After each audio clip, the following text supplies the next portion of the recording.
A Bíblia é repleta de mensagens que convidam o ser humano a ter fé. Você já teve alguma experiência em que, diante de uma situação desafiadora, tudo o que sobrou, ainda que com dificuldade, foi a fé? Pois é, cientistas têm buscado explicar cada vez mais que a fé e a espiritualidade auxiliam na recuperação da saúde humana.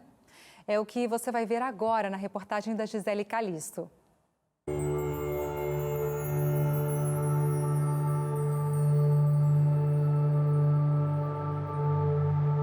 O ser humano, ele tem uma tendência a acreditar no sobrenatural, em algo que vai além do que ele compreende. Durante muito tempo, existiu uma separação entre a ciência que estuda a forma científica dos fatos existenciais do ser humano e da natureza e a religião que exercita a fé cristã ou sagrado. Quando a teoria das espécies foi criada por Darwin, houve uma grande crítica pelos membros da igreja na Inglaterra. Isso porque a teoria da evolução sustentava que todas as espécies, incluindo o ser humano, foram evoluindo durante um longo período de tempo. Claramente, essa teoria contradiz o que Gênesis diz sobre o ser humano ser criado por Deus do pó da terra e não do macaco. Por questões, às vezes, religiosas vigentes na época, existiu algum grau de repressão dentro da ciência e aquilo foi construindo uma cultura de que a religião se opunha à ciência. Por isso e outros fatores, a abordagem envolvendo a ciência e a religião entraram em sérios conflitos. Mas, ao longo dos anos, a ciência expandiu em diferentes áreas a ponto de se tornar uma aliada à religião. Pesquisadores estão dizendo que unir os dois pilares já pode ser mais leve durante um processo de enfrentar uma enfermidade, por exemplo. A medicina chama isso de rede de apoio. Dentre essas redes de apoio e essas bases de sustentação, a gente vê a espiritualidade com uma força muito grande.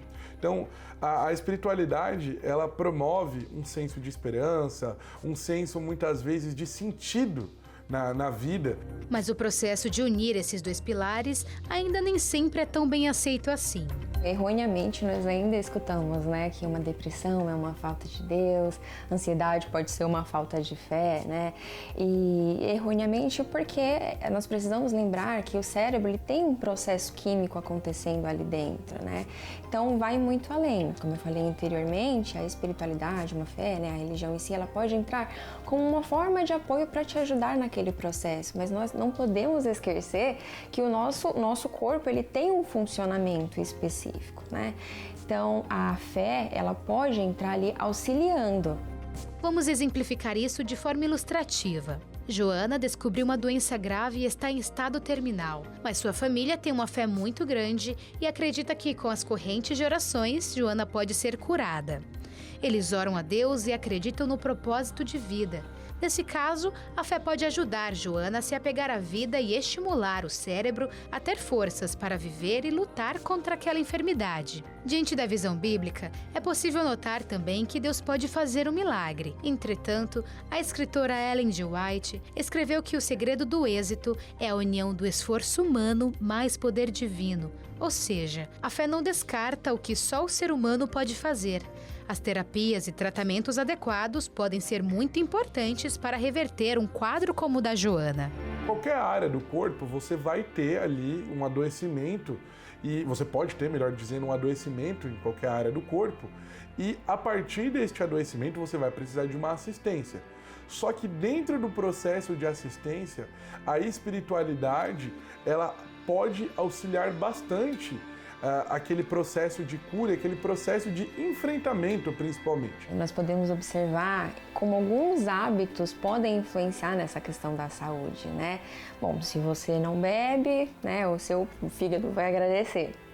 Se você não tem noitadas, você garante ali uma boa noite de descanso, Então, se a gente for pegar um exemplo dentro da própria igreja adventista, então você tem um dia determinado para descansar, para não pensar em problemas, Até para refletir em coisas que faz bem ali para a sua saúde, para a sua vida. Então, isso realmente pode influenciar na questão da sua saúde. Na Bíblia, pessoas que passaram por traços deprimidos e ansiosos provaram que a espiritualidade pode oferecer amparo. No caso do profeta Elias, a Bíblia apresenta um estado deprimido que foi acalmado com uma suave brisa de um poder superior, representado pelo próprio Deus. A espiritualidade, ela entra realmente como uma rede de apoio. Então, a partir da espiritualidade, você trabalha a esperança, né, que tem um impacto muito grande ali dentro do trabalho, no processo terapêutico. A aceitação, que é realmente algo muito difícil ali dentro do processo também. E até uma forma de ressignificar uma dor, uma situação. Então, você consegue ter uma outra visão, uma outra perspectiva, né, a partir daquele acontecimento. Então, a espiritualidade, ela pode ajudar nesse processo de paz. Uma vez que a ciência identifica o problema, a crença e a fé em Deus podem sim ser uma aliada do bem para construir pontes entre o saber e a vida em abundância que foi dada ao ser humano como um direito.